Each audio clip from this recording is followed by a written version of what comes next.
The story kicks off with our MC waking up in a totally new world after being reborn. Right away, he notices 2 books on the table and takes a quick look around to check out the scenery. Then, something strange happens. He uses water magic for the first time, and water literally flows out of his hand. Right after that, the scene shifts to a memory from his past life. Turns out, before he got reincarnated, he ended up in some kind of heaven-like space. That's where he finds out he died in an accident and is getting a second chance at life. There's no special mission or anything. He's free to live how he wants. So, he wishes for a peaceful life, and the new world he's sent to is filled with magic. Only about 20% of people can use spells there, and he's especially good with water-based magic. He gets dropped into a quiet forest area with a small house and enough food to last 2 months. Once inside, he notices that the food's been stored using magic, probably to keep it fresh. There's also a barrier around the house so monsters won't attack him right away. One of the books he finds explains how magic and monsters work. Even though the language looks unfamiliar, he can somehow understand it. The second book is all about magic techniques. After reading it, he heads outside to try using magic again. All he needs to do is imagine what he wants, and it happens. No fancy words or rituals. At one point, he tries to heat water but fails. He even tries rubbing sticks together to make fire, but nothing works, and he ends up exhausted. Then he gets a clever idea after seeing the sun overhead. He freezes some water using his magic, turns the ice into a kind of magnifying glass, and uses sunlight to light a fire. It works, and he's pumped that his first day in this new life actually turned out pretty productive. The next morning, he starts thinking ahead. Once the food runs out, he'll have to go hunting, but that means stepping outside the house's protective barrier, and he's only got a small knife. That won't cut it. So he figures it's time to learn some attack magic. He starts by trying to make and launch a water ball. It works, but it's weak. So next, he tries a high-speed water jet, but that doesn't go great either. Then he remembers something important. Magic here is all about visualization. The clearer you imagine something, the stronger the magic becomes. So he trains hard and slowly gets better. His water jet becomes stronger, and eventually, he can even create hot water and ice in midair.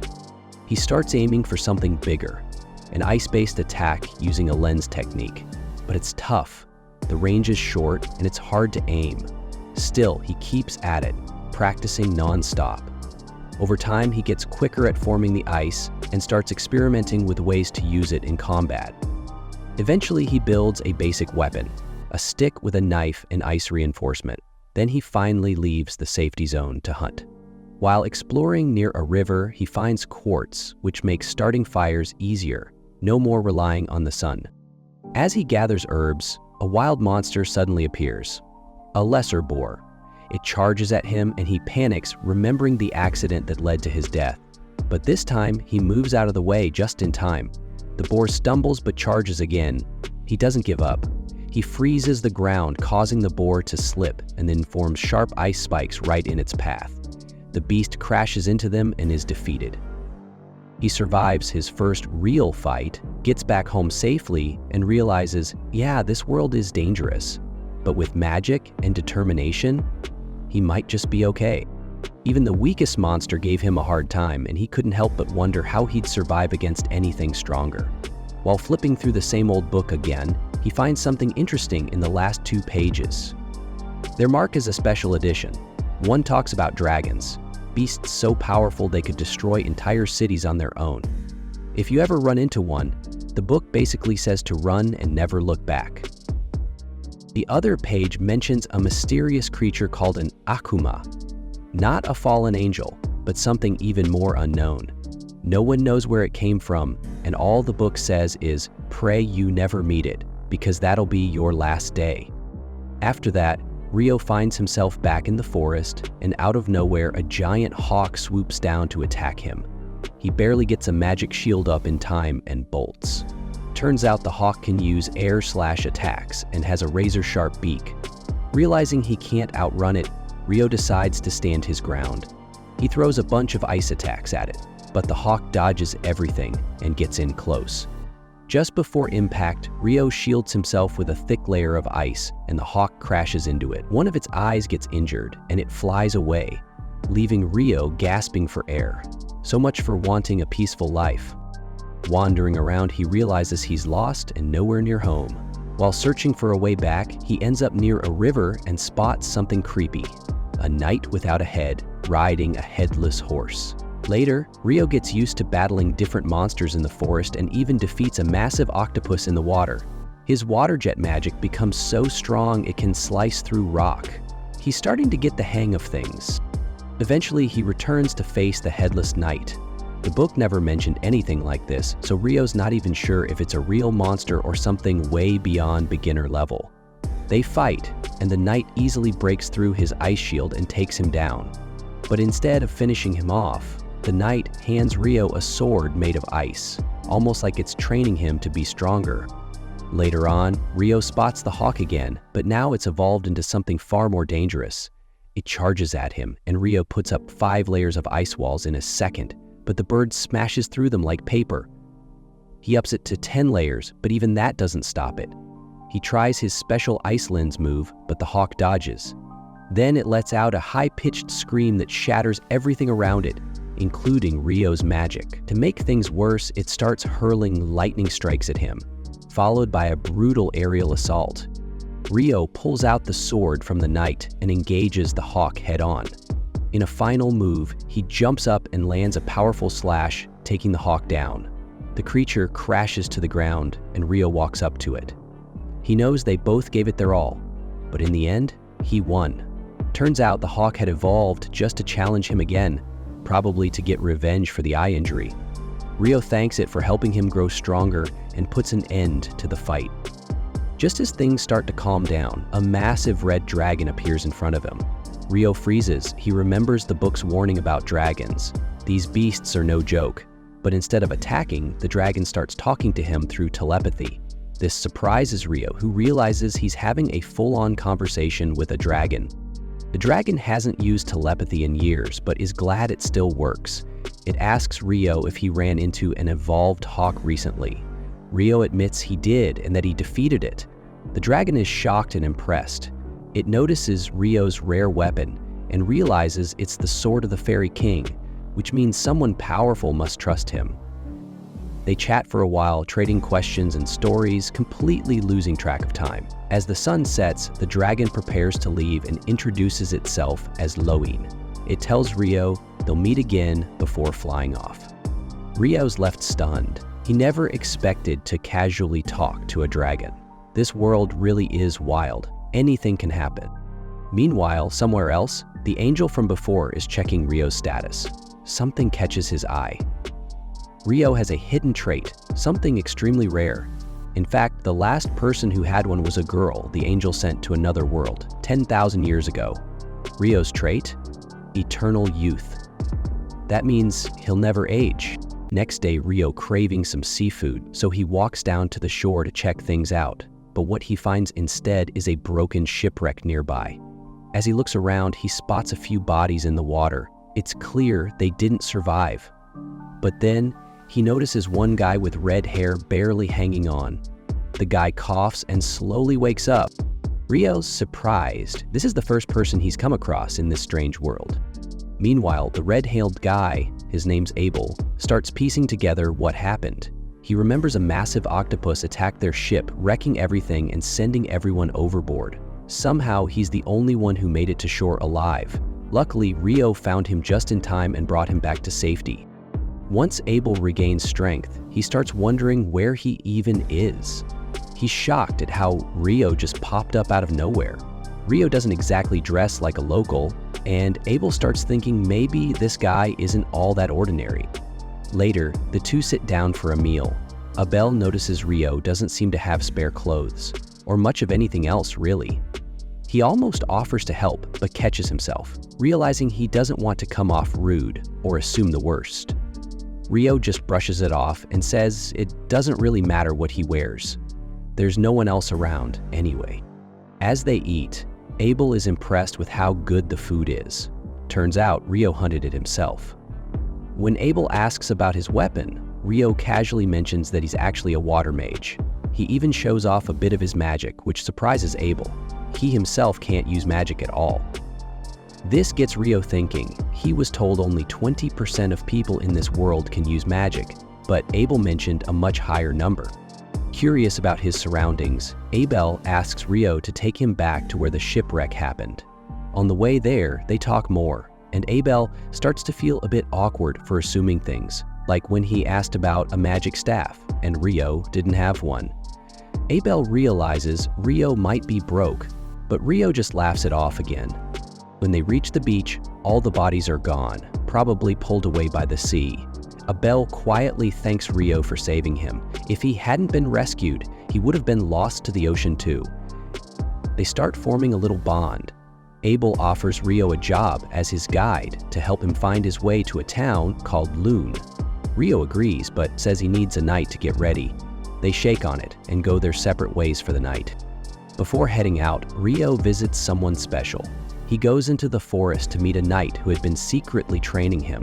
Rio thanks him sincerely for the sword training and everything else. As a farewell, they have one final sparring match, though Rio still loses. The knight hands him a coat as a parting gift, and Rio promises to wear it with pride. The next day, Rio puts on the new coat and sets out with Abel.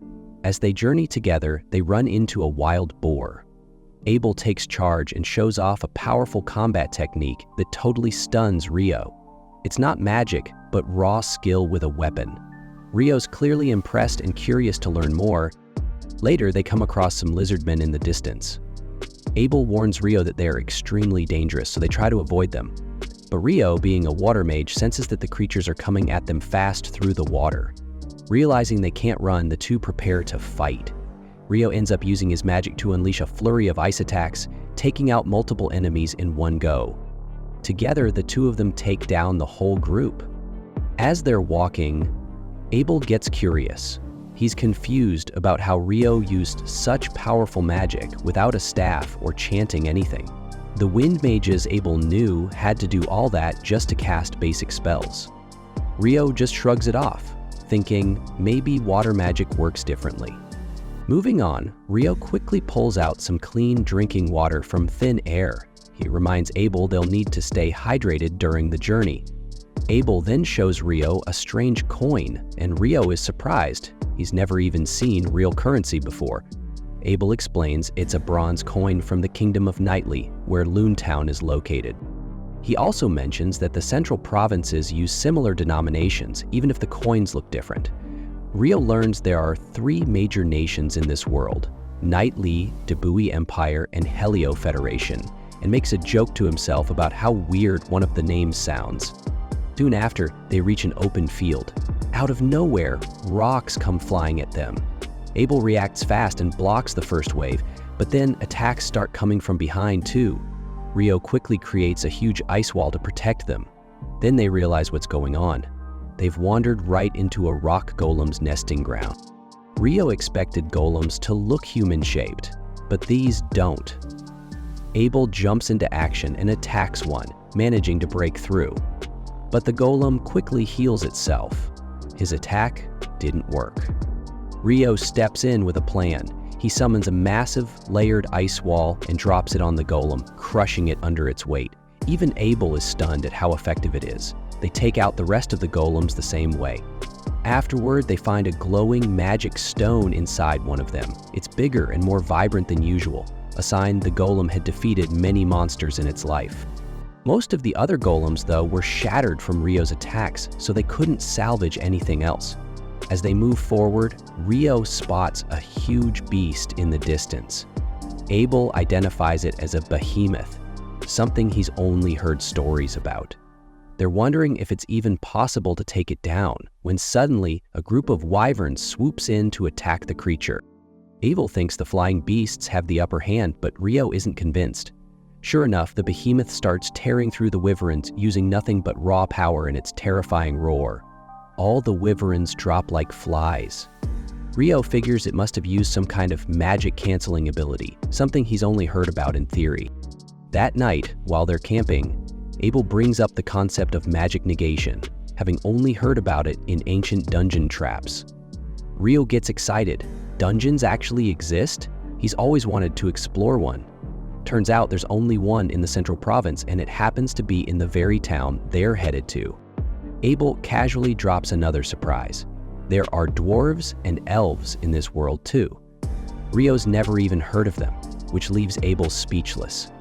Abel explains that dwarves are incredible blacksmiths and tough warriors, while elves usually live deep in forests, although there might be one or two in Loontown.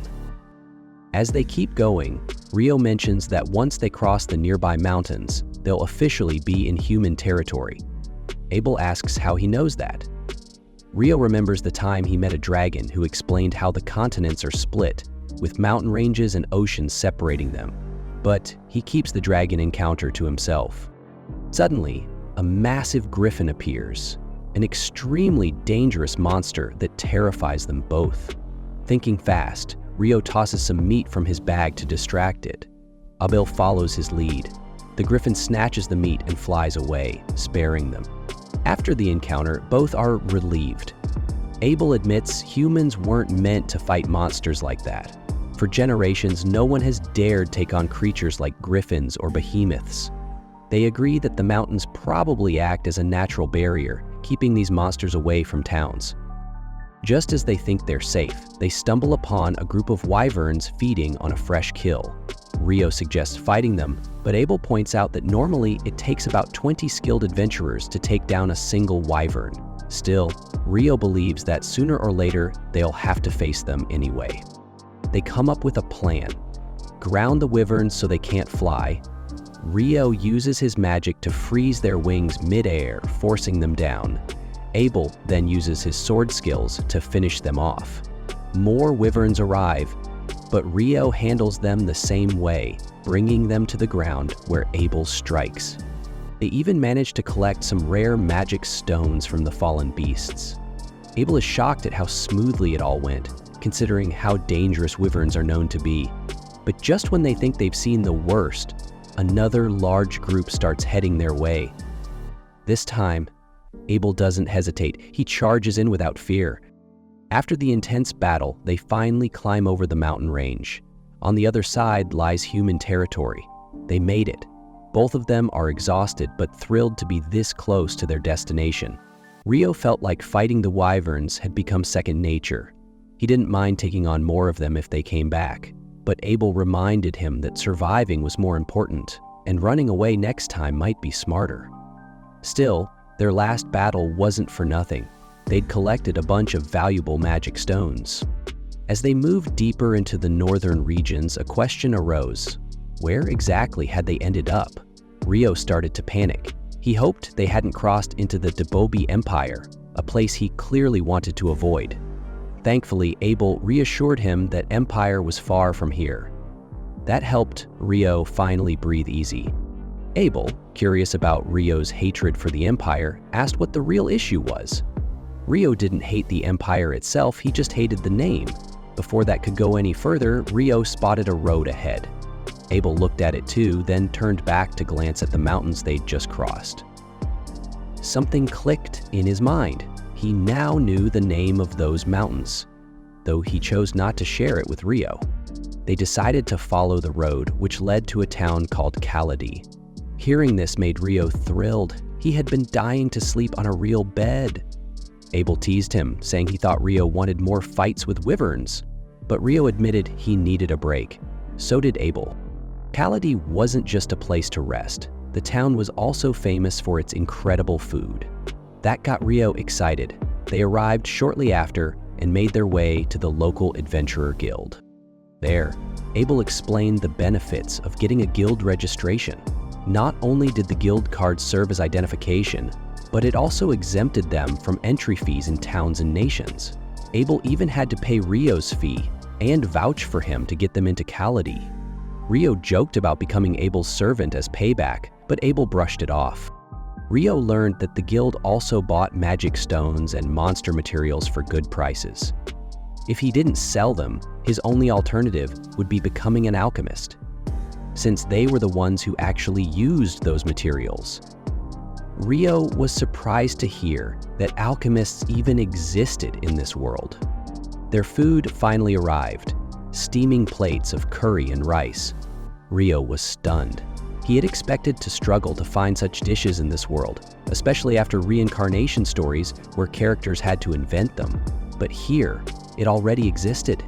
Abel told him this was the exact meal he had been hyping up. Rio dug in, loving every bite, and quickly asked for a second plate.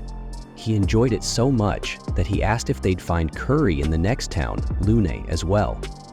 Abel confirmed, glad Rio liked it. By the next morning, they resumed their journey. Rio couldn't stop talking about how good the curry had been.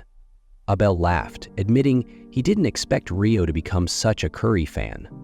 Rio accused him of hiding other important info, like the possible existence of gulab jamun in the next town. Abel denied it, but promised to tell him if he remembered anything else. They continued their journey joyfully and eventually arrived at the gates of Lune Town. There, they were greeted by Nimer, a guard shocked to see Abo alive. Abo explained that Rio had saved him. Nimer warmly thanked Rio and even shook his hand vigorously. Abo once again paid Rio's entry fee and acted as his guarantor. Inside Lune, Abel suggested they visit the guild first. Because of Abel's high rank, Rio's registration could start at a higher level, either D or E instead of the default F. Abel revealed his own rank was B or higher, impressing Rio. Abel also mentioned that higher-ranked adventurers got access to tougher quests and better rewards. He assured Rio that with all the monster loot and magic stones they had, money wouldn't be a problem. Rio wondered how valuable those materials were. Abel told him they were so rare they could shake the entire market. That's why they needed to speak directly to the guildmaster. When they arrived at the guild, everyone was shocked to see Abel alive. They swarmed him with joy. Rio, feeling out of place, stepped outside, only to run into a mysterious girl who noticed his coat. She claimed it resembled something worn by the Fairy King. This confused Rio, but before he could ask more, she walked away. Abel came looking for him and brought him back inside. He introduced Rio to the guild members, proudly calling him the one who saved his life. Rio nervously introduced himself, but the warm reception made him feel welcome. At the reception desk, Abel officially recommended Rio for a D rank, stunning the receptionist. This was the first time someone from the Crimson Sword had personally vouched for someone. She agreed, but required some physical proof of Rio's strength. Abel said that wouldn't be a problem, but warned the guildmaster Rio was even stronger than him. That left everyone speechless. Later, they presented the magic stones they'd collected, green in color, indicating wind element monsters. The guildmaster immediately realized these were from wyverns. He was shocked by the quantity and deduced they must have fought an entire army of them. He feared the monsters might seek revenge, but Abel reassured him. They were from the southern Malfic Mountains, far from Lune. Rio was stunned to hear the mountain's name. Abel explained he figured it out after seeing the road to Collody. Even the guildmaster was surprised. Legend said that those who entered Malfic Mountains never returned.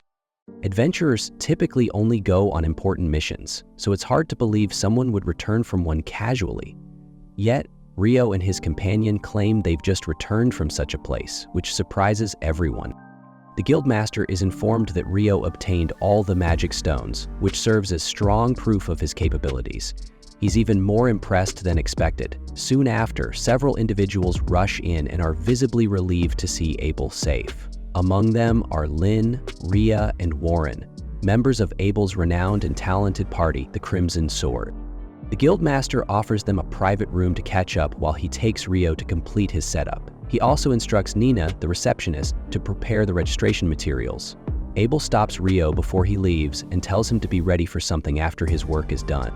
In the next scene, the guildmaster explains that the people they saw were indeed Abel's team, very famous within the town. Rio is surprised and wonders whether he really deserves a D rank.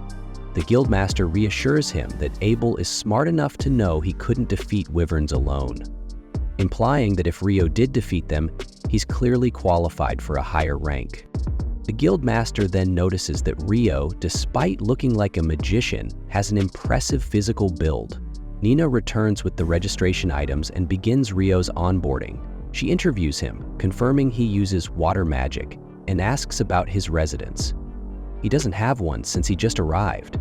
She informs him he can stay in the guild's lodging for up to 300 days. Rio has never been in a dungeon, so Nina recommends a dungeon training course offered monthly by the guild for new adventurers. He agrees to join. She notes the course starts in 2 days at 9:00 IEM in the meeting room on the 3rd floor. The registration continues with Rio placing his hand on a crystal to generate his official guild card, which Nina hands over. From that moment, Rio officially becomes an adventurer. He's thrilled, and both he and Nina head out. Meanwhile, the guildmaster relaxes, relieved that Abel is back. The town had been dealing with incidents during his absence, and his return is a huge help. Later, Rio walks with Abel to collect his payment for working as his bodyguard. Abel plans to use some of that money to buy Rio a proper staff and clothing. Rio reveals that he's been managing magic fine without a staff, and uses a short sword when needed. Abel is shocked to learn Rio can wield both sword and magic effectively. Rio then asks Abel a series of questions about this world, seeking to understand basic things.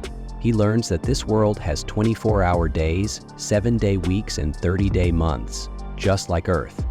They even use centimeters for measurements and eat familiar food like curry and rice. This leads Rio to believe someone from Earth must have arrived in this world before him and shaped some of its culture. After shopping for supplies, paid for by Abel, Abel tells Rio it's the perfect time to introduce him to someone important. That evening, they arrive at a party held in the guild by the Crimson Sword, celebrating Abel's safe return. Rio has fun mingling and enjoying himself. The next day, Rio is exhausted from the party, and Nina escorts him to the guild's lodging. Room 15 already has 2 residents, Niels and Io. Nina introduces Rio, and the boys welcome him warmly. After she leaves, Niels gushes about how beautiful Nina is, but Io points out how tough the competition is for her attention. They decide to become better friends since they'll be roommates. Just then, Nina returns with another boy named Aman, a 16-year-old who lost his entire family and decided to become an adventurer to make a living. Nina informs them that both Rio and Aman are enrolled in the same dungeon course, so they can attend together.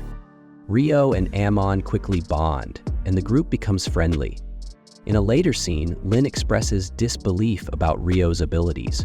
She argues that ice wall spells are usually fragile and wouldn't work mid-air against airborne enemies, like wyverns, especially since wyverns are protected by wind barriers. Abel confirms what he saw, but even he admits he doesn't understand how Rio did it. Ria speculates that Rio might be like the legendary Inferno magician, someone powerful enough to destroy entire towns with a single spell. The group considers the possibility and worries that if Rio ever turned against them or joined the Empire, it could be dangerous. Abel insists that won't happen because Rio dislikes the Empire, though even he isn't sure why. Meanwhile, Rio continues to enjoy his time with his new friends, finally feeling a sense of belonging. And with that, the episode ends. The next day, the teacher wraps up the intro course. Over the last 5 days, the students have been getting the hang of dungeon stuff, how it works, what to watch out for, and how not to get themselves killed. But now it's time to actually go in and see the real thing. They're about to step into the first level of a real dungeon. Emin's feeling pretty nervous, which is fair. First-time jitters. Rio tells him to relax or he'll be worn out before they even start. Before the class heads out, the teacher asks if anyone has questions. Rio asks if it's possible to skip to a floor you've already cleared. The teacher seems surprised by the question and says that while that kind of shortcut exists in some southern dungeons, you won't find anything like that here in Loun's Cavern. He's only heard about it in passing, so he can't say much. Emin's kind of amazed Rio even knew that was a thing. No wonder he's already a D rank. But Rio brushes it off like it's nothing. On the way to the dungeon, the teacher explains that Loun's Cavern is actually smack in the middle of the city, or more like the city was built around it. Every few years, the dungeon goes wild. Monsters multiply fast and some even reach the surface. That's why there are huge walls to keep them from getting loose. Amin looks uneasy hearing all that, but the teacher says the big monster surges, what they call the roar of the depths, only happen once in a while, and there's nothing to worry about today. Near the entrance, the teacher points out the guild office. Adventurers normally sign in and out there, but the students don't have to since they're part of the course. As they head down the stairs into the dungeon, Rio checks on Eamon again, who's still looking tense. Once inside the first layer, the teacher says there aren't any strong monsters here, so it's safe to explore as long as they stay close to the start. While walking around, Rio suddenly senses danger nearby. Instead of panicking, he freezes the enemy in place using magic. It turns out to be a soldier ant. Rio knows the weak spot is right at the base of its neck, so he traps it with a bunch of ice lances, then signals Ammon to finish the job. Ammon nails it, and Rio quickly cuts open the body to grab the magic stone inside. Because hey, adventuring isn't just about fighting. It's how they make a living. That night, they head back to the guild dorms, where their roommates cheer them on for surviving their first real dungeon run. Niels complains that the drinks aren't alcoholic, and Ito reminds him that booze is off-limits in the dorm. Ito's pretty impressed that they beat a soldier ant already. Ammon gives the credit to Rio's ice magic, but Rio says it was teamwork.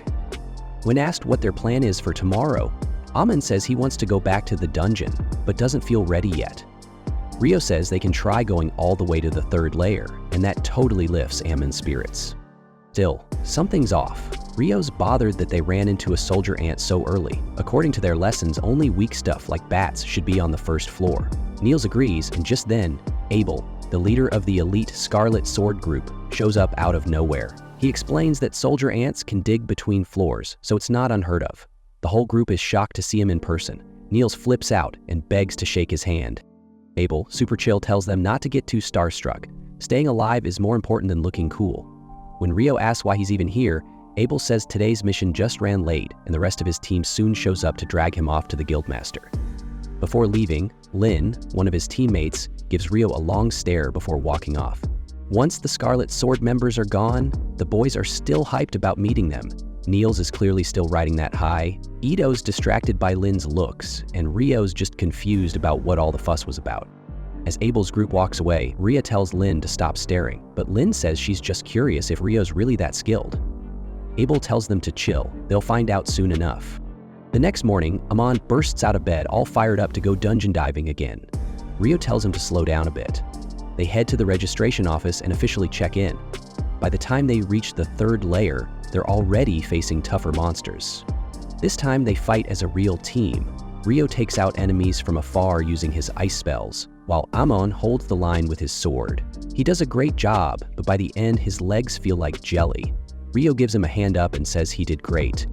While taking a break, Rio says something about Ammon's sword style feeling familiar, kind of like Abel's. Turns out Ammon's teacher back in his village was an old man named Kira who trained at a royal academy and learned a famous style called Hume. Naturally, Ammon ended up learning it too. Rio tells him that if he keeps up his training, he'll be just as strong as Abel one day. Ammon's surprised to hear Rio even uses a sword since he thought he was just a mage. Rio laughs and says he's kind of a mix of both. His own sword style is a bit unorthodox, but it works. Rio warns Emil that his fighting style can be exhausting if he's not careful. He should work on building up his stamina, maybe go running more often or train a bit harder each day. That's really the only way to improve. That reminds Ria of his time traveling with Abel. No matter how talented Abel was, the guy trained every single morning, no slacking. Feeling fired up, Amon promises to keep pushing himself, and Rio is honestly proud of the kid's mindset. The next day, Rio leaves early, but not for the dungeon. He heads to the city library. It's his first time there, and the place is massive. A staff member helps him find the alchemy section. He grabs a bunch of books, some for beginners, some full of recipes, and goes outside to read in the courtyard. Suddenly, the sky darkens. What was a sunny day turns eerie and cold. People nearby notice it too. It's a solar eclipse. Without thinking, Rio jumps to his feet and throws up ice walls just in time. A blast of fire crashes into his barrier, destroying all but the last wall. Out of the smoke, a horned woman steps into view. She's clearly not human. She spots Rio and realizes he's a problem, but not one she plans to leave standing. Rio figures she must be something serious, like a demon, maybe even stronger. He wants to run, but knows he probably won't make it far. He quickly stacks more ice barriers and dumps extra mana into them. Another fire blast slams into his shield. And hey, if you are enjoying this, then don't forget to like, share, and subscribe.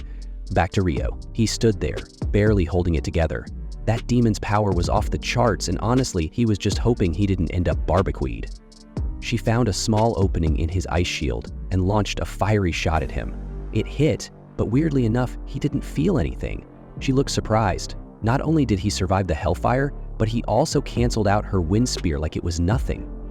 She started putting the pieces together, especially when she noticed the robe he was wearing. It was from the Fairy King, which explained why her spells weren't working like they should. But she wasn't having it. Fancy gear or not, she was ready to slice him down with her sword. When the fight kicked off, she was clearly faster. But Rio had tight defense and blocked every strike. Once he got enough space, he fired back with ice magic, dozens of spears flying at her. She dodged every single one like it was nothing. That's when he figured it out. She was using wind magic to boost her speed. Before he could react, she was back in his face, swinging that sword again. Luckily, Rio had one thing going for him, the Fairy King's sword.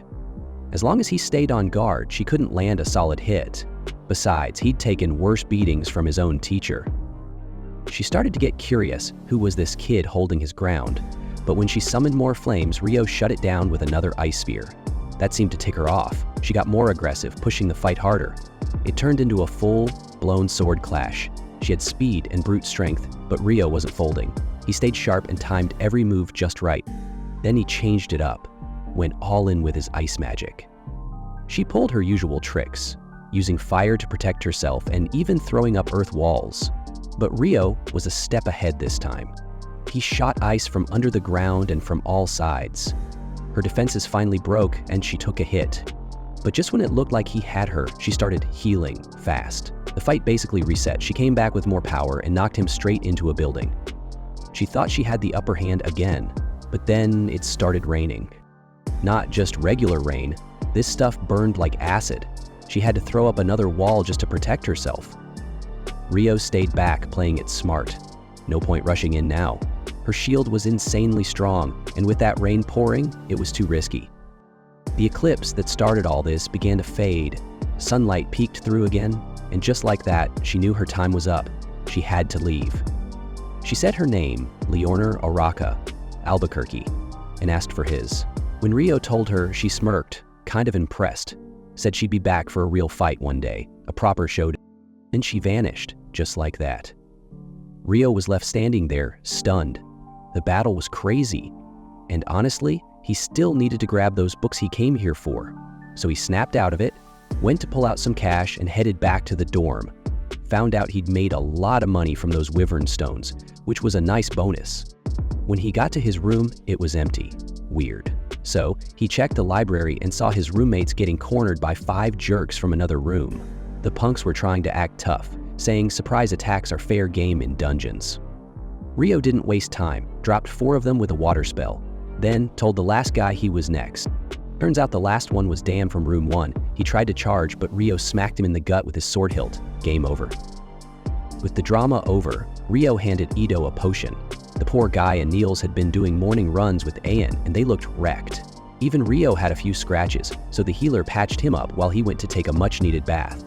As the priest healed his shoulder, the one that caught a hit from Leonor's wind attack, Ito joked that if it had landed in his chest, Rio would be toast.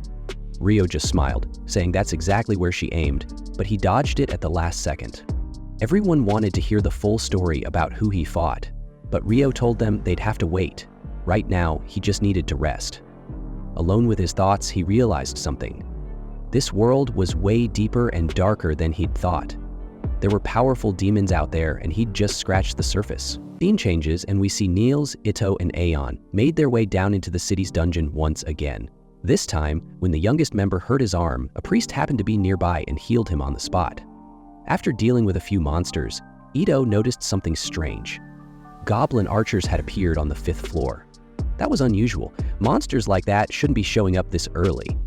Worried, Niels suggested they head back to the surface. Survival comes first, after all. Ito joked that he probably picked that line up from Abel. The younger one laughed and said, "Come on, it's common sense. Staying alive should always be the priority." As they started to leave, deep in the shadows of the dungeon, a huge creature was swinging its axe, finishing off a man in brutal fashion. Meanwhile, just outside Lon's city walls, Rio stood quietly, looking out over the golden fields. His mind replayed Lenore's magic from the day before. It was impressive, but when it came to speed, he figured they were pretty evenly matched. Still, if he wanted to grow, he couldn't just focus on strengths. He had to improve where he was lacking too. He thought back to how fast the demon girl was closing distance in a flash. Maybe it was wind magic? Whatever it was, being jealous wasn't going to help. So he started thinking of ways to do something similar. His first idea?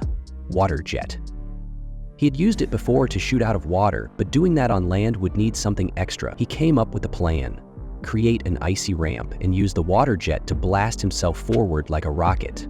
It kind of worked. The boost was real, but it didn't last long. He knew he needed more power. So, for now, he paused his experiments and decided to visit the library to research demons and alchemy. Over at the Southern Library, Lin was buried in old books, trying to find spells that could summon walls or spears of ice strong enough to stop a wyvern. But no luck. Not even her master Hilarion had ever used anything like that. She started wondering if Rio had actually created those spells himself. Only someone like the Empire's infernal mage could manage something like that, and even he rarely did. While flipping through pages, Lin bumped into Sarah, an elf and old friend. Lin asked if she'd been away on business. Sarah nodded, said she had someone waiting for her, and headed off. Back at the guild, the boys from room 15 had just come back from the dungeon when they ran into Nena, Niels' favorite clerk.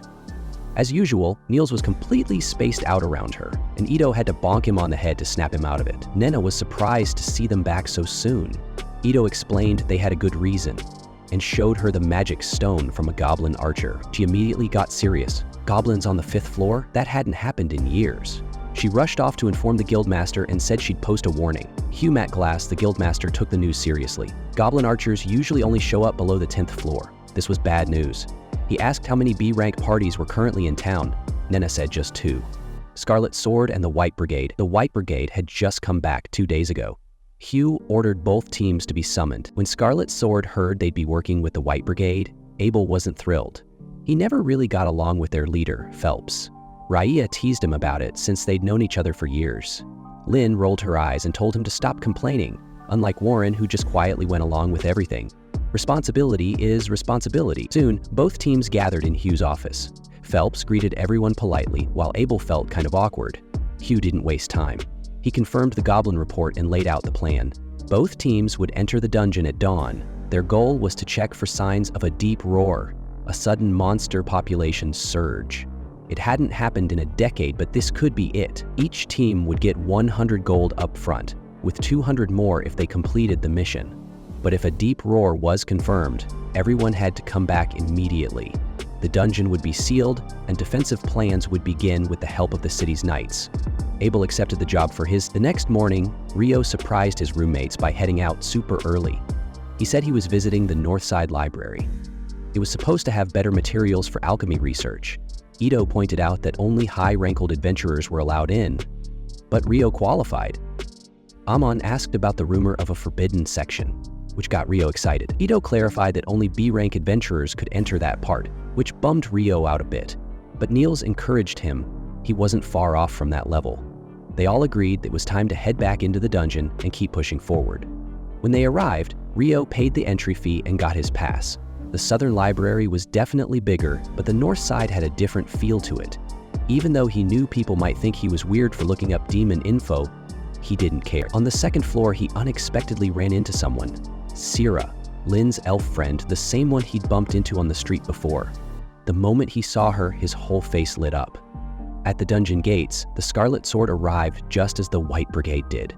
Their leaders, Abel and Phelps, exchanged greetings, and Abel asked if Phelps really brought 20 people with him.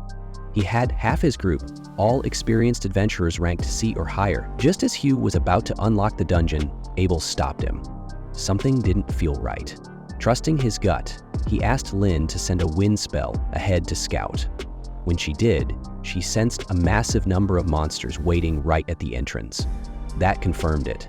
The roar of the depths had started. Realizing the danger, Hugh immediately ordered a message to be sent to the authorities. Monsters could pour out at any moment. Back at the guild, the team from room 15 saw a notice announcing the dungeon's closure. Suddenly, an adventurer burst in, yelling about the monster surge. All available fighters were ordered to take positions above the city wall and prepare to defend. Elsewhere, in the library, Rio ran into Sira again, the elf he had met before. She introduced herself properly this time. When she asked what brought him there, Rio almost mentioned his demon research, but quickly changed his answer to studying alchemy. He said his goal was to one day create a golem. Sira was surprised. Books like that were rare, but she offered to help him find something useful. Being familiar with the library, she guided him while they chatted about their love for books. Rio said he used to read a lot, but it had been a while, so visiting again felt nostalgic. Sira teased him for sounding like an old man. Rio smiled and mentioned that since she was an elf, she probably saw time differently. She confirmed that, and also revealed she was part of a B-rank party named Wind, the only elf in town, in fact. It made her feel out of place sometimes, but she was glad they met. Back at the dungeon, chaos had broken loose. The walls were sealed, and all adventurers were bracing for a major attack. From behind the dungeon gate, the sound of countless feet pounding the ground grew louder. Then suddenly, boom! A horde of goblins smashed through the reinforced doors like a battering ram. The defenders reacted immediately, unleashing arrows and spells from the walls to hold the enemy back.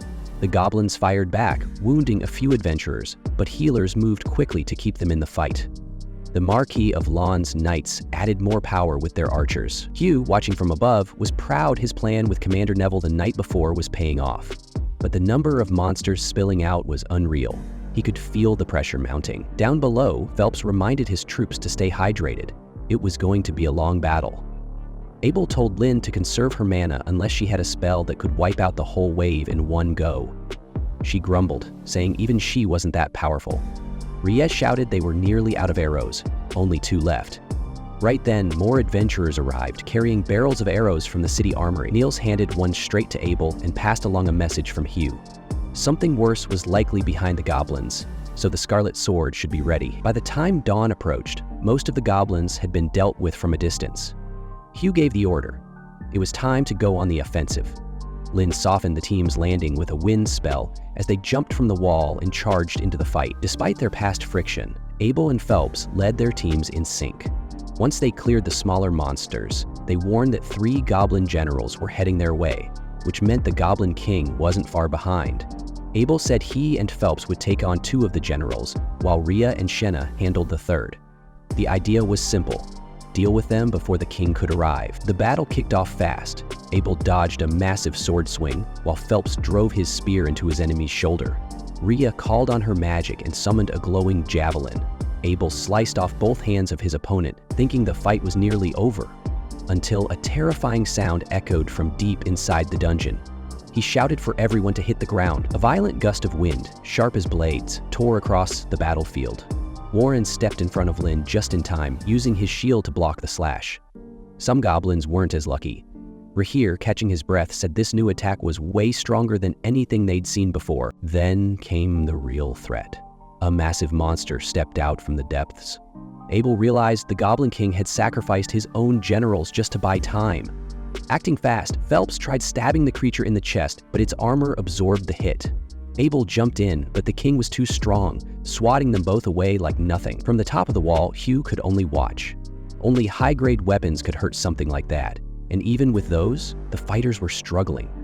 When another wind slash came flying, Abel used one of his special sword skills, Perfect Shadow, to cut straight through it. He got close and landed a solid hit that cracked the armor, but didn't finish the job. That's when he called for Lynn to strike. She unleashed a wave of magic blasts, pounding the monster non-stop. After a storm of attacks, the Goblin King finally fell. The defenders on the wall cheered. Down below, the heroes looked at each other in disbelief. It was over. Phelps later learned that Warren had protected Lynn the whole time, just so she could save her mana for the final blow. He praised Scarlet Sword for this smart move, and while the others celebrated, Rio was still enjoying his day at the library with Sira. But far below them, deep inside the dungeon, a secret door stirred. When Rio returned to the guild, he immediately noticed the noisy celebration filling the hall. Adventurers were gathered in groups, drinking and cheering, which was unusual since alcohol was normally banned inside. Curious, he wondered what had sparked such excitement. Meanwhile, Hugh sat at his desk, weighed down by a mountain of paperwork. He longed to join the others, but he knew more pressing matters were waiting. especially with researchers from the capital expected to arrive soon to study the recent dungeon incident. Though the dungeon was closed for a month, Hugh worried the aftermath would stretch far longer. Later, Rio caught up with his companions, who explained why the guild was buzzing with energy. They told him about Abel's victory against the Goblin King, where his swordsmanship and Lynn's powerful spell had sealed the outcome. Niels praised Abel's skill, while Ito explained the devastating force of the spell she used, claiming even most experts would not have been able to avoid it. To everyone's surprise, Abel himself soon appeared and admitted he had evaded it by using a rare sword technique called Perfect Shadow, which allowed him to dodge any form of ranged assault. While Niels hailed him as a hero, Abel humbly reminded them that every supporting effort mattered. Rio found the name of the skill strange, but Abel seemed amused by his reaction. Their talk ended when Lynn and Ria arrived, teasing Abel for spending too much time around Rio. Lynn, still curious about Rio's magic, asked about his ability to form ice walls in the air. Rio admitted it was possible, though only after years of practice, and confirmed he could cast them up to 40 meters above the ground. While Lynn wondered if his magic was original, Rio explained that incantations were often a matter of habit rather than necessity. This surprised her even more, as most magicians relied strictly on chance. The next morning, Rio found his friends staring at the guild's job board. Since the dungeon was closed, there were no quests available except for low-paying collection tasks, and even those had dried up due to oversupply. Rio mentioned that he was searching for a rare ore for his alchemy practice. They guessed he meant magic copper and were shocked at its cost. Rio, however, seemed unbothered and instead offered to hire them directly. He promised fair payment, covering both their effort and any ore they retrieved, but warned them to avoid unnecessary risks. Though it wouldn't count as a guild commission, the group accepted eagerly. Their preparations were interrupted when Rio heard shouting outside. Looking out, he saw soldiers harassing a young girl, while Dan, the same man he had humbled not long ago, attempted to defend her. To Rio's surprise, each time the soldiers tried to strike, they stumbled and fell as if something invisible blocked their attacks. Phelps soon arrived, demanding an explanation. When the knights dismissed him as just another adventurer, he revealed his identity as the heir of House Henlin, a noble lineage tied to the royal knights. The soldiers quickly retreated, unwilling to offend him. Phelps commended Dan's courage and then turned to Rio, recognizing him as the magician Abel had spoken highly of. Though Rio felt uneasy about the attention, Phelps carefully avoided exposing his hidden abilities and instead passed off the incident as mere chance. That evening, Rio was quietly eating dinner when Abel found him and insisted he shouldn't be alone. Despite Rio's light teasing, Abel remained focused and eventually led him to the market. There, Abel revealed that one of the investigators arriving in Lon was an old acquaintance of his. However, not all the guards accompanying the investigator were trustworthy, and some had slipped away that very night. Abel's task was to find them before trouble began. As they walked, Rio suddenly noticed several hooded adventurers he didn't recognize from Abel's earlier welcome party, and his instincts told him something was about to unfold. Abel at first assumed the hooded men were adventurers headed for dungeon work, but Rio reminded him that the dungeon had been sealed. Curious, they followed the strangers into a side alley. One of the men tried to ambush Rio, but the attack was easily blocked. Rio responded with sharp precision, dropping blocks of ice from above and ending the fight almost instantly. The men were weaker than he expected, leaving him disappointed by the lack of challenge. As Abel searched their belongings, he discovered an alchemy box, which caught Rio's attention, though Abel reminded him it was part of the ongoing investigation. From what he learned, the attackers were C-rank adventurers from Claire, the capital of Handaloo. Puzzled at their presence, he chose to hand them over to the city guards. Rio teased him about gaining an achievement, but Abel brushed it off, saying such things were routine. Elsewhere, Phelps was attacked by the same knights who had fled earlier. Before they could harm him, Shenna stepped in and erased them completely with her fire magic, leaving no trace. Phelps, though surprised, admired her skill. Meanwhile, a delegation arrived in town and met with Hugh. They demanded that the dungeon be reopened and asked the guild to provide adventurers for their safety. One man, Clive Staples, explained that the king had assigned Earl Harold Lawrence, the Minister of Domestic Affairs, as the new head of their expedition, giving them full authority. Hugh remained firm, saying some demands were unrealistic. Clive pressed again, but Hugh countered with a clear condition. If anything happened to the town or its adventurers, the guild would bear no responsibility. After a tense pause, they accepted.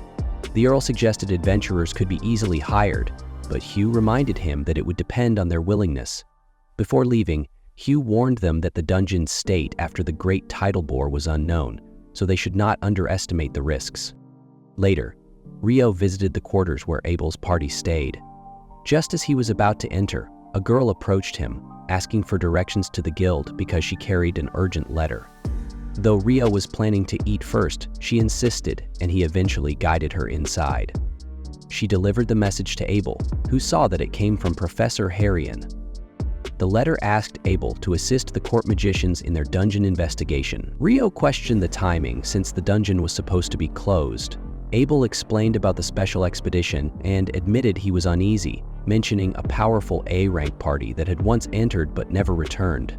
Their leader had been close to S-rank, making their disappearance especially troubling. Rio thought it best to avoid unnecessary risk and left to eat his meal, while the girl introduced herself as Natalie Schwarzkopf. Ria soon realized her family was known for water magic, though Natalie admitted she wasn't exceptional. Lynn then asked if she had heard of a spell that could form an ice wall far away from its caster, but Natalie had never encountered such a technique.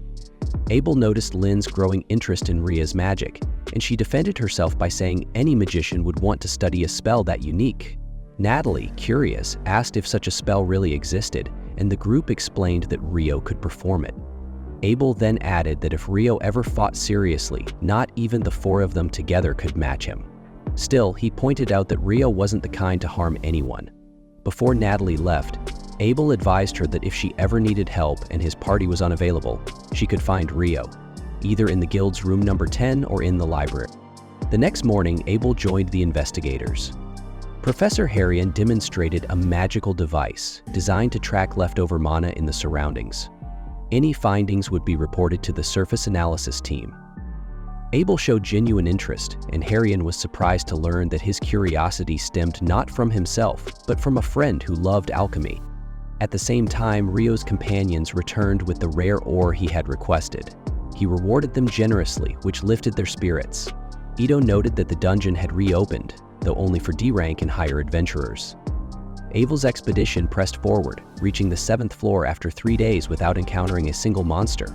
Harrion explained that the surface team was still reviewing readings, but nothing unusual had been found yet. Still, Abel suspected they would need to go deeper. The researchers from the Royal Central University seemed anxious, hinting that the monsters from the tidal bore had likely come from beneath the 38th floor. Back in town, Hugh announced that lower-ranked adventurers would not be allowed into the dungeon, but they could take on alternate jobs, such as transporting supplies from nearby towns. These tasks still needed security, and although the White Brigade had already joined, more help was welcome. Rio, curious, asked about the strange stones found after the tidal bore. Hugh explained they were pale in color, which startled him. Deep inside the dungeon, Abel's group stumbled upon a mysterious door. One of the investigators suggested it might be a passage to another place. Clive, thrilled by the discovery, claimed credit and immediately ordered his men to set up equipment. They quickly began their examination, but the moment the magical device touched the gate, every single person vanished without a trace. In the next moment, the team found themselves swallowed by endless darkness. Abel checked on his companions, and all confirmed they were safe. As a veteran explorer, he reasoned that they must have been thrown far away from their original position. Somewhere else, in that same shadowy expanse, Clive directed his men to scout the surroundings. He believed the strange gate had teleported them, not the roar of the monsters from the lower layers as earlier thought. In truth, he saw it as an opportunity. If this was the true cause of the roar, it would disprove rival theories and secure his own claim to the mystery, perhaps even his promotion. Just then, a subordinate reported another light appearing ahead, where monsters seemed to be gathering. Far above, the university's alchemy device flickered with unstable readings, marking the expedition team's presence on the 40th floor. At the base camp, Christopher Brad of the University of Magic arrived to question the staff. Sent by the king to oversee matters, he wanted to know if anything strange had occurred. The tent manager hesitated, and Brad immediately realized they served different factions. Rather than pressing, he shared his own findings. A group of explorers had disappeared before his eyes while preparing to enter the dungeon. The manager admitted another team had also vanished after reaching the tent floor, leaving only a faint trace from the 40th layer.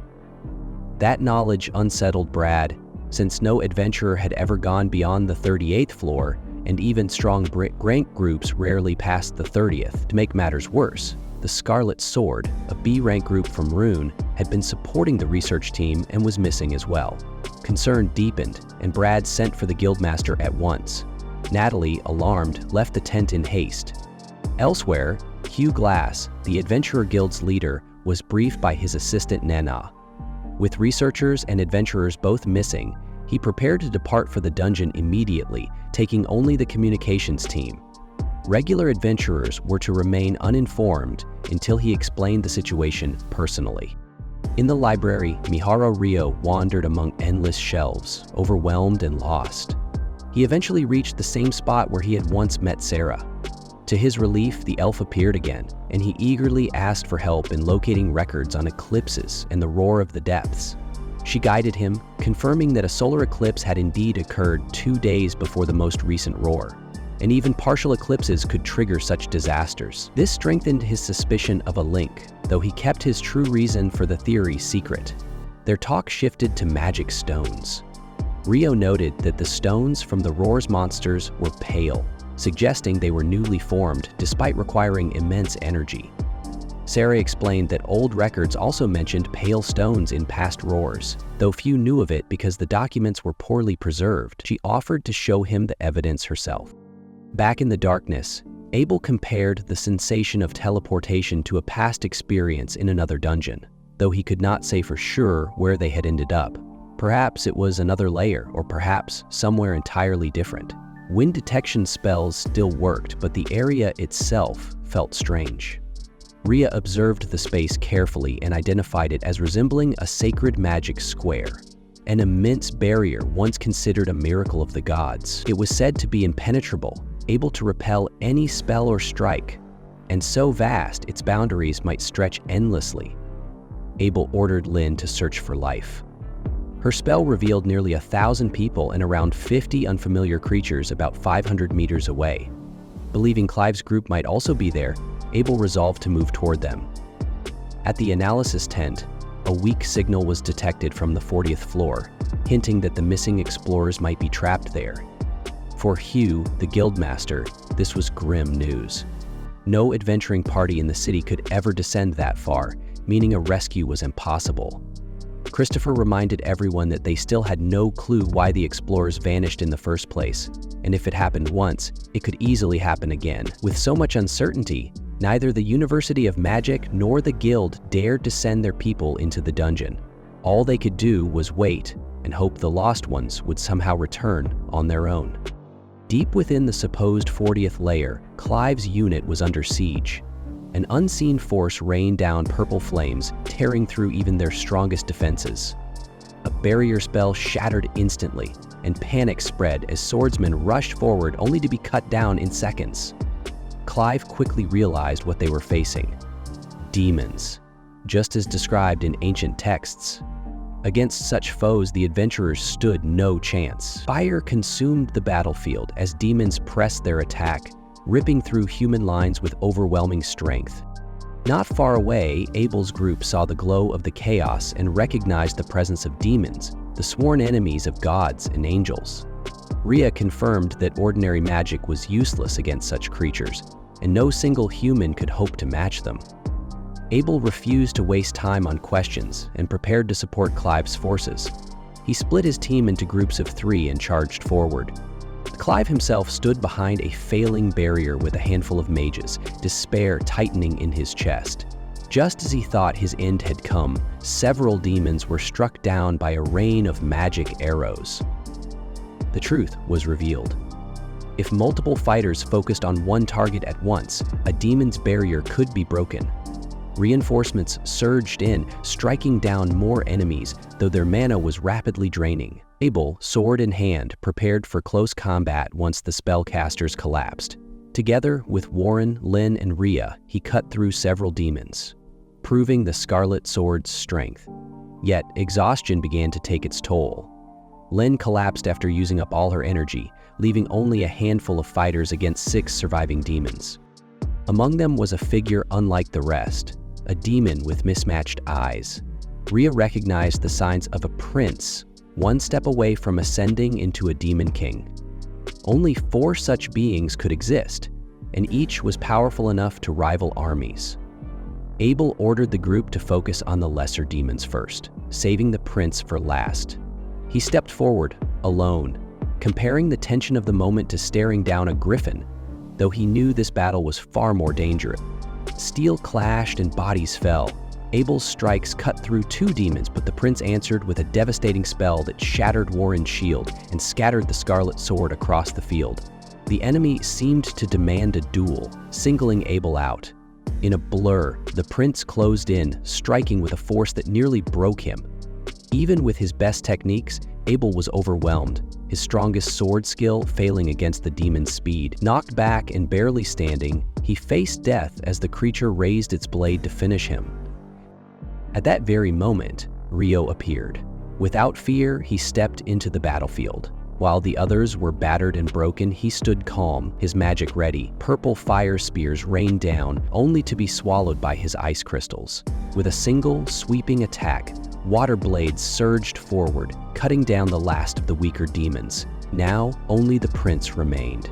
Drawing the blade of the Fairy King, Rio faced the enemy directly, his expression unnervingly serene as he prepared for the duel. Not long before, at the entrance of the dungeon, Natalie had rushed out from her tent in search of Rio.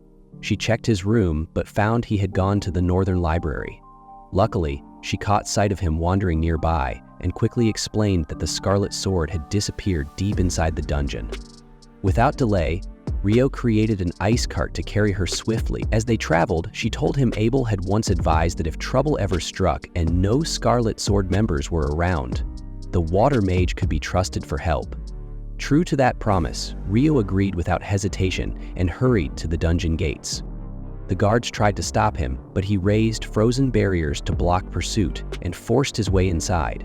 Natalie had said the signal of the missing adventurer was coming from the 40th floor, which meant there was no time to descend step by step.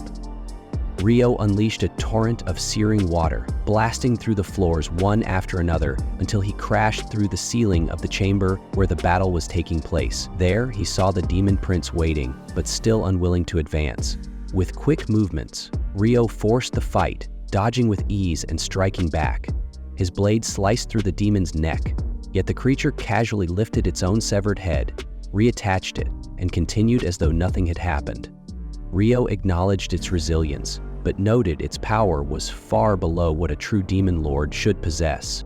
Determined to test its regeneration, he summoned a storm of scalding jets, hundreds of cutting streams that tore the body apart, shattering even the magic core. The demon crumpled to dust before him. Relief swept over the group of adventurers who had been trapped. Abel thanked him warmly, even promising meals in return for his aid. Rhea embraced Abel, overjoyed that he was safe, while Warren held Lynn and gave a respectful nod to Rio. Their leader then introduced himself as Arthur Barassus, a high official of the Royal Mage Office and Tribunal representative sent to investigate. Rio was recognized for his efforts, though he feared not everyone had survived. Arthur admitted the losses were heavy, but promised to recover the fallen when the others regained their strength. Abel suggested gathering the demon's magic stones, so the profits could support the families of the dead. Rio accepted, but he was unsettled by the use of the word devil. Abel explained that such beings had not been seen in centuries, especially in the central provinces. Rio recalled Leonor, who had called herself a demon, and wondered if there was truly a difference. He also mentioned that a strange energy had filled the dungeon earlier, but disappeared once the prince was slain. Arthur speculated that it was tied to the demon's death. though Rio suspected there might be something deeper, possibly linked to the staircase he had investigated on the previous floor. Arthur remarked that when he had once fought a devil in his youth, he had been unable to kill it, and this was the first time he had seen its core. Ria pointed out that no temple records mention such stones. Arthur explained that these beings appeared suddenly and without pattern, leading many to believe they wielded space-time magic. The thought left Rio unsettled, considering the danger such creatures posed if they could manifest at will. Elsewhere, in another chamber, a group of young adventurers stumbled upon a black sphere. Before they could act, Lenore appeared, curious about the strange altar it rested on. The adventurers claimed it had been built to summon the Demon King through sacrifice. One among them, a boy named Roman, declared himself a hero destined to destroy her. Lenore only laughed at his boldness, unimpressed by the title. When the battle began, she easily pierced his stomach with her blade, leaving him helpless, as his companions froze in terror. She taunted them as she circled the chamber, delighted when she discovered a sacred jewel within the altar. While Roman's allies tried to heal him, he demanded another chance to fight. Lenore revealed she was not a demon king at all, though she admitted humans working together could grow strong enough to rival even the greatest of her kind. She recalled her battle with Rio, admitting she longed for another duel of that caliber. Before leaving, she revealed her name to be Leonore and told Roman to grow stronger, for a hero should be the mightiest among men. The boy was shaken to learn there were others far beyond his current power, especially since she claimed Rio's strength was thousands of times greater than his own. Meanwhile, back with the expedition party, Abel noticed other adventurers nearby. Arthur explained they were likely hired to protect the path to the 11th floor, which made Abel realize that their teleportation into the depths of the dungeon had been far from random. As Rio descended the dungeon, he finally located the strange aura he had sensed earlier. It came from a black sphere marked by a jagged crack. Arthur observed that moments before, the object had been radiating mana, so he sealed it inside a barrier pouch that would block energy from moving in or out. On their way back up the staircase, Abel once again expressed his gratitude to the water mage.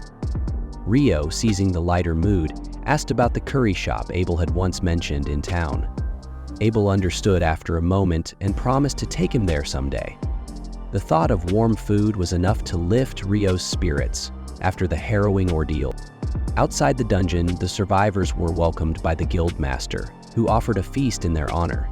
Natalie's relief was clear when she saw her companions return alive, and Abel thanked her for having sought Rio's help in the first place. Hugh, the guildmaster, was also relieved to see Abel safe, though he still raised concerns.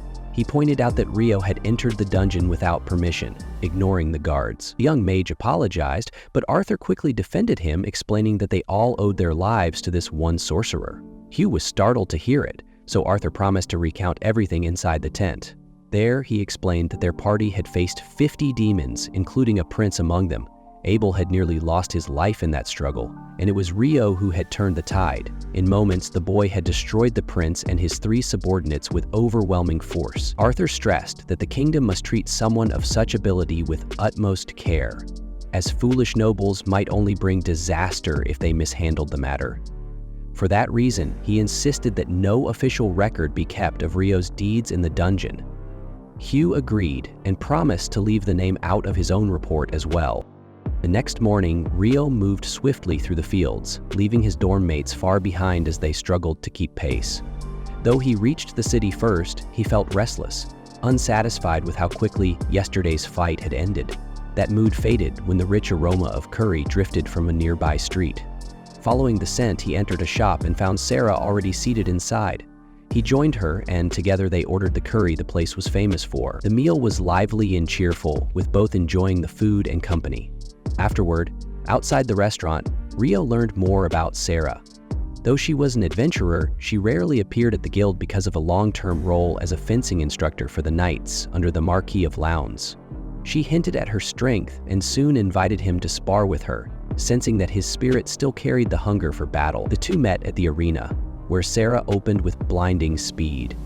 Rio held his ground, parrying her strikes with sharp precision. A lock of his hair was cut loose, but he pressed on. Impressed, Sarah doubled her pace, forcing him to withstand a storm of blows until his weapon finally snapped in half, ending the duel. Even so, she praised his skill warmly, astonished he could endure even while she fought under the effects of a wind cloak that heightened her movements. She then guessed that his training came from none other than the Fairy King, deducing it from the cloak he carried and the bearing he displayed. For her, it was proof that the legendary Mela being held Rio in high regard. Before long, Sarah was called away, but not before introducing Rio to Rieta, instructing her to escort him home safely. Rieta, flustered by her mistress's words, treated him with extreme care during the walk back. Their return was interrupted by the sudden arrival of Hugh in a carriage.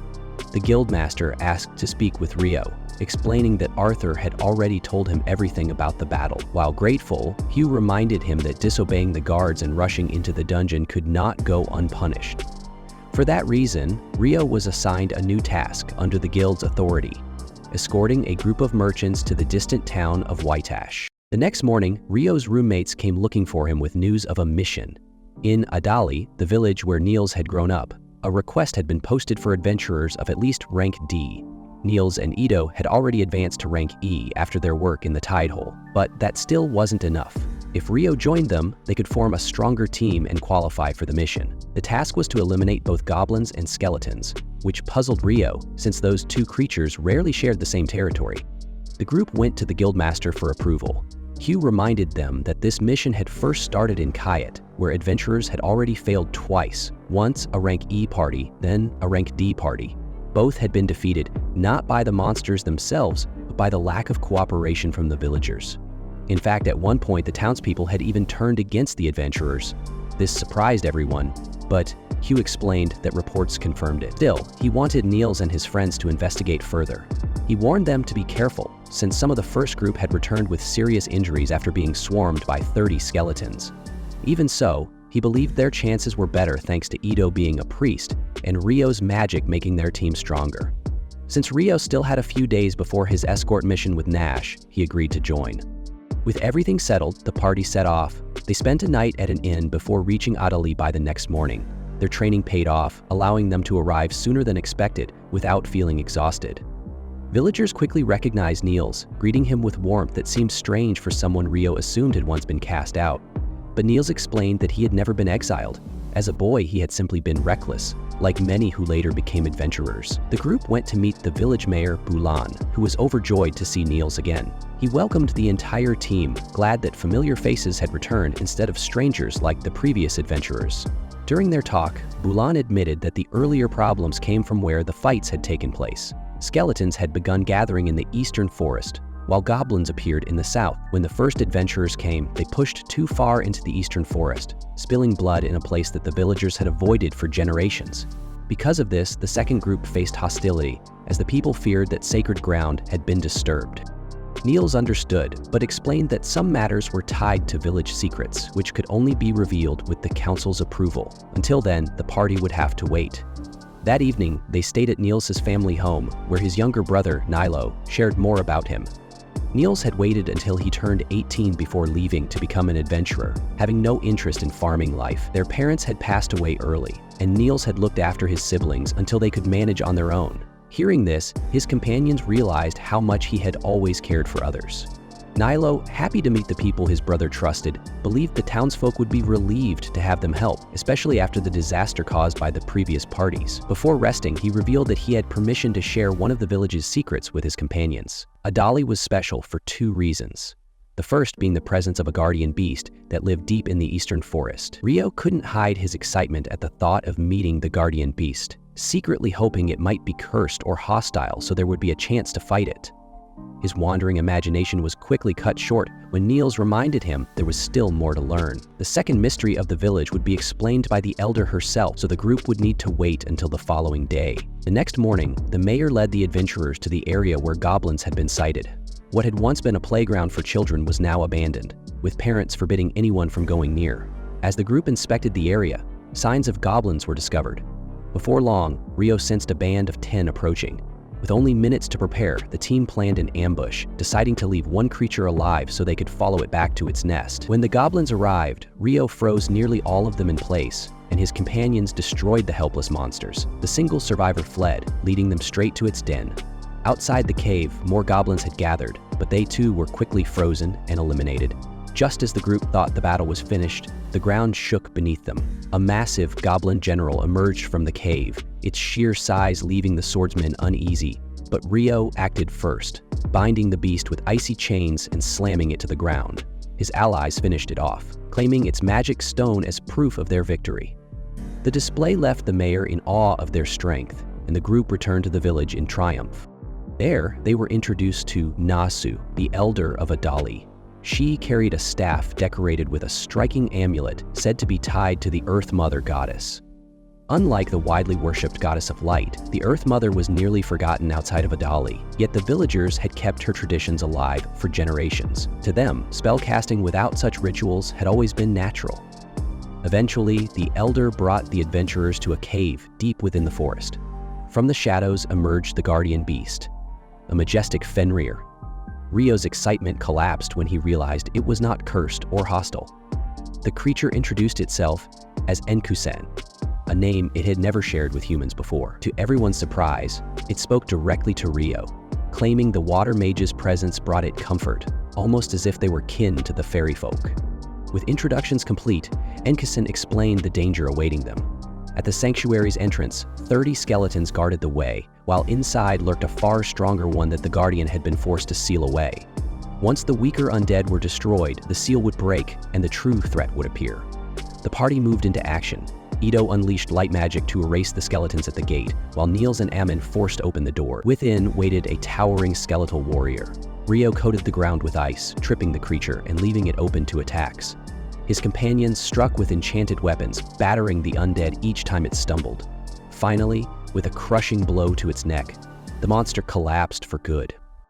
Beyond the chamber, they found a sanctuary containing a statue of a woman holding a broken sphere.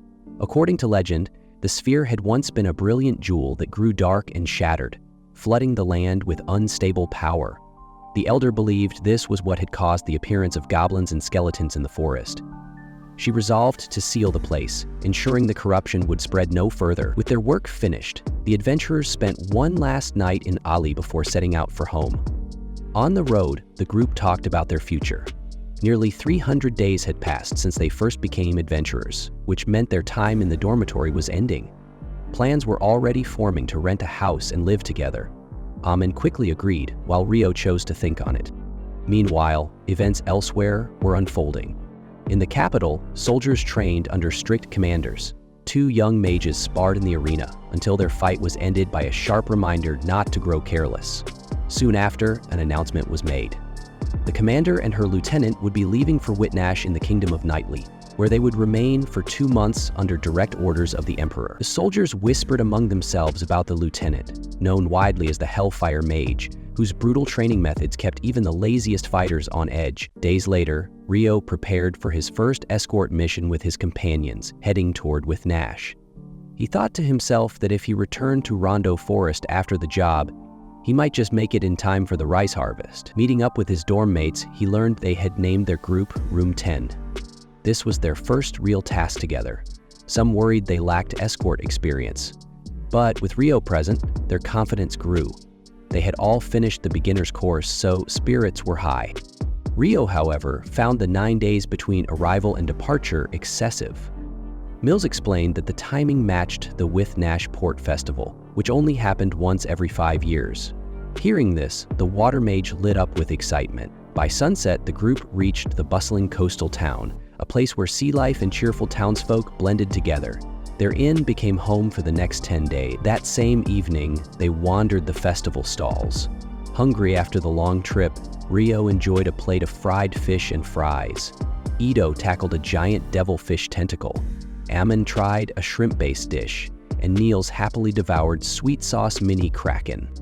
The following morning, news came that their departure was delayed. A carriage from the Kingdom of Kufaris had run into problems with paperwork. Setting that aside, some whispered about the true purpose of this imperial journey. Many doubted the Emperor was interested in the sea, since the Empire had no coastline. More likely, he intended to conduct bloody business involving Princess Fiona far from the capital. She was the commander of the court's magic division at only 17, admired for her brilliance and loved deeply by her father. Because of this affection, he wanted to shield her from the darker side of imperial politics, especially the brutal purges against noble houses. Whatever the mission's aim, the Hellfire Mage was prepared to act. That night, a grand banquet was held at a royal mansion. Prince Conrad, the Empire's third prince, carried himself with refined grace, admired by many. Princess Fiona, however, excused herself early. In her chambers, her maid loosened the tight dress while Fiona collapsed onto her bed, weary of formal gatherings. She thought herself better suited for training grounds than banquets, but her maid reminded her of her unmatched talent with both sword and sorcery. Morning arrived with the festival in full swing. Music filled the square as bands marched, drawing crowds from all around.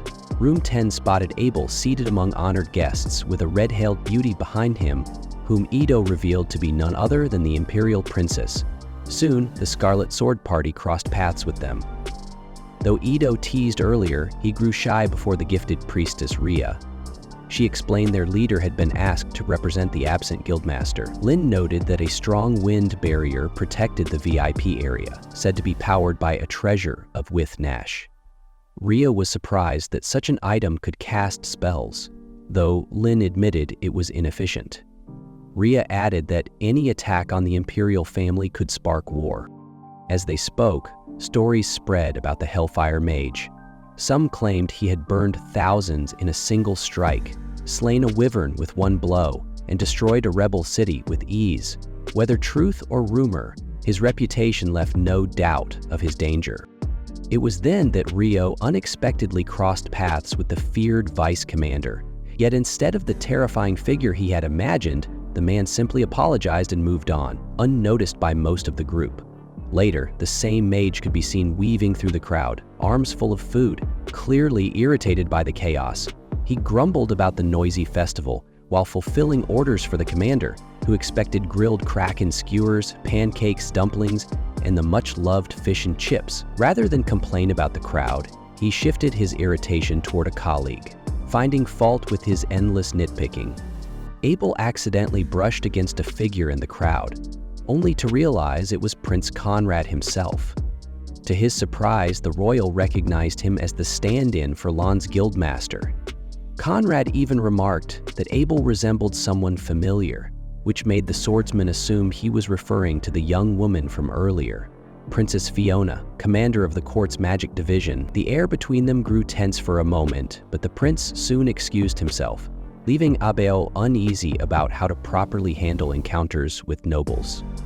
Later that night, Fiona returned to her chambers. She dropped onto her bed in exhaustion, much like the night before. Her maid reminded her of the need to behave with dignity, but the young commander had grown wary of being paraded around and admired by strangers. Once she changed clothes, Jurgen and Oscar arrived with food. The vice commander complained about the crowds, while her maid mentioned that Fiona herself had been grumbling about the same thing. They also recalled how Oscar had nearly collided with a stranger earlier, though Conrad believed the man's reflexes had saved him at the last moment. Oscar then used his magic to warm the princess's meal, earning her gratitude in the quiet of the room. Meanwhile, the festival continued in full swing.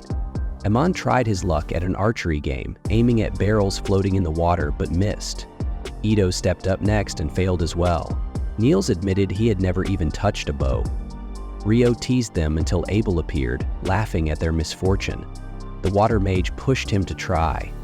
And though Abel insisted he was a swordsman, he was forced onto the platform. To everyone's surprise, his shot struck the farthest target dead center, winning applause from the crowd. Abel himself was less thrilled with the attention, though his companions joined him soon after, carrying bags from shopping. Rhea, in particular, was burdened with too many parcels, irritated because Abel had forgotten his promise to accompany her. Back in Lon, Sarah left the library and stopped by the guild, where she was welcomed by her old friend Nina. She explained that she was looking for Mihara Rayo, a rank D adventurer, after uncovering information related to his search. But Mina at the counter informed her that he had taken on a long-term job and would not return for some time. The answer left Sarah disheartened, unsure when she would see him again. Back at the festival, Niels and Amon joined a boat race.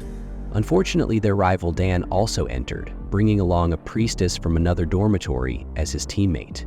The rules allowed adventurers to sabotage each other in the final stretch, and soon Niels and Dan were brawling in the middle of the river. Their boats were smashed apart, oars broken, and the fight devolved into fists until both teams ended up in the water. Strangely enough, they were still awarded trophies for entertaining the crowd, though the two men immediately started fighting over who would keep the prize. During all this chaos, an extraordinary ship appeared on the horizon. It glided effortlessly across the sea, powered by a combination of alchemy and magic stones. Wind lifting it above the surface, water magic pushing it forward. Its cost was said to be in the hundreds of billions, making it a marvel of engineering. Ito later led his companions into a local weapons shop, where he finally chose a repeating crossbow. He had been searching for a way to contribute more in battle, and the weapon gave him newfound confidence to fight alongside his friends when the real trials began. As the celebrations went on, both the adventurers and the Imperial guests enjoyed themselves in their own ways. But once the Guildmaster departed, with Nash, hidden enemies waiting in the shadows, decided it was the perfect time to strike. That evening, during another gathering at the mansion, Abel once again stood in as the representative of Lon. Princess Fiona was formally introduced to him as the 11th Imperial Princess, and Conrad praised Abel's reputation as a skilled adventurer. Abel remained as quiet as possible, speaking only when required. When the royals left, he finally let out a breath of relief, confessing that he felt vulnerable without his sword, despite the protective barrier surrounding them. But just as he tried to settle, disaster struck. The magical treasure that maintained the barrier lost its power. The shield collapsed, leaving the palace exposed. In that instant, criminals stormed the security wing, cutting down soldiers without mercy.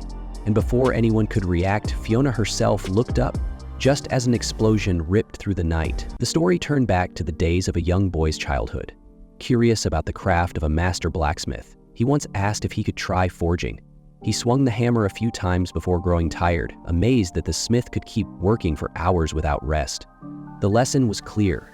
True craftsmanship required patience and effort. When the boy returned home, his father was outside chopping wood and told him to help his mother. The boy stepped inside, lit the fireplace with a spark of magic, and his mother thanked him warmly. The next day, he went back to the forge, once again captivated by the weapons taking shape. His father arrived soon after, and the blacksmith explained that the boy's control over heat actually made the work smoother. Wanting to encourage him, the smith gifted the boy a sword, light enough for a child who was soon to turn 7. Holding it filled him with pride and joy. Not long after, he joined a hunting party in the forest. The group brought down a boar with their arrows, and the boy took part in his first real hunt. Though calm on the surface, he admitted his true wish was to fight with his sword. That evening, the village celebrated the kill with a great feast, music, and dancing. But while the villagers celebrated, news arrived of an incoming bandit raid. More than 50 enemies were expected within days. There was no way to flee, so the villagers prepared to defend themselves. When the attack came, archers hid behind the wooden walls and loosed arrows as the bandits approached. For a time, the defenders held steady, but then their leader leapt over the palisade with terrifying speed, breaking the gates wide open. The boy obeyed his father's command to stay with his mother inside Shu's house, but disaster struck quickly. Shu was cut down, and the enemy leader forced his way inside. The boy's mother tried to protect him with her spear, but was slain without mercy. In shock and despair, the boy fought back with fire magic, then with his sword, but his strength was no match. His father arrived and managed to push the enemy back, but grief at the sight of his fallen wife clouded his mind. Reckless strikes left him open, and arrows pierced him before the bandit leader drove a blade through his chest. The raiders might have continued, but a warning howl signaled the arrival of wolves, drawn by the scent of blood. Pressed by his companion, the bandit chief pulled his men away, leaving chaos behind. The wolves descended on the broken village, slaughtering survivors. The blacksmith found the boy nearly frozen in shock, begging for death. With no time for comfort, the man carried him on his back, urging him to run to the river, where the beasts would not follow. The boy sprinted through the terror, chased by wolves, until he stumbled into the current and was swept away. He later awoke in a stranger's home. The man introduced himself as Luke Rothko, who explained the meaning behind the boy's crimson hair, a blessing from the god of fire, though often feared as a curse by others.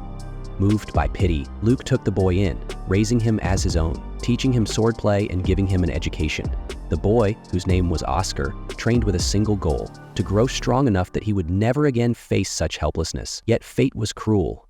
Years later, Oscar returned home to find Luke's house in flames. Inside, he witnessed the same man who had killed his parents, Bona.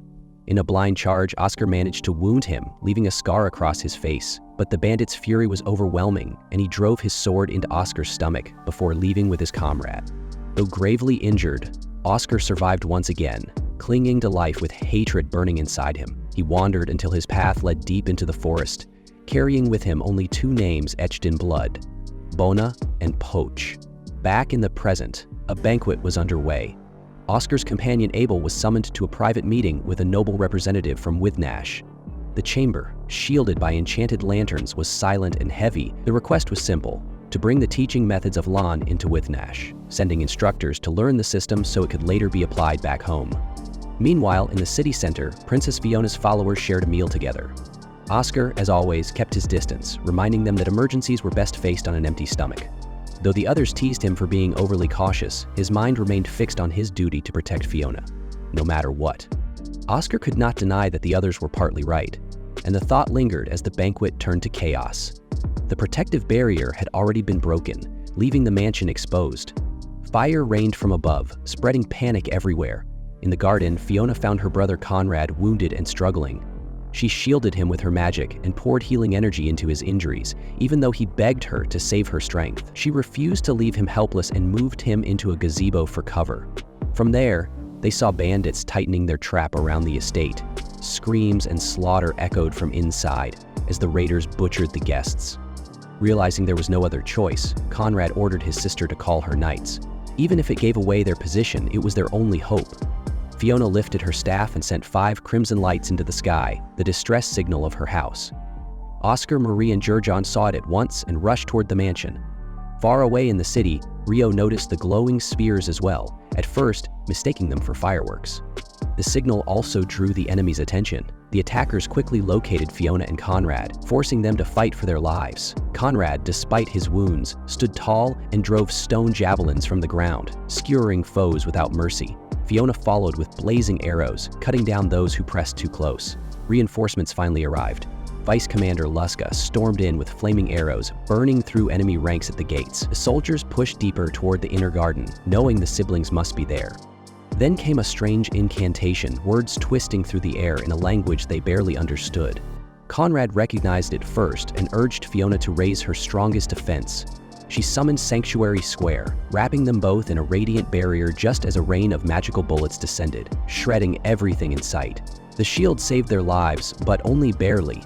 Fiona poured so much mana into holding it that she was left pale and trembling. Before they could recover, another spell began, one unlike anything they had ever heard. The chant carried the weight of fire and earth combined. Fiona realized the danger a heartbeat before it struck. She shoved Conrad aside as the ground erupted in a blast of molten flame.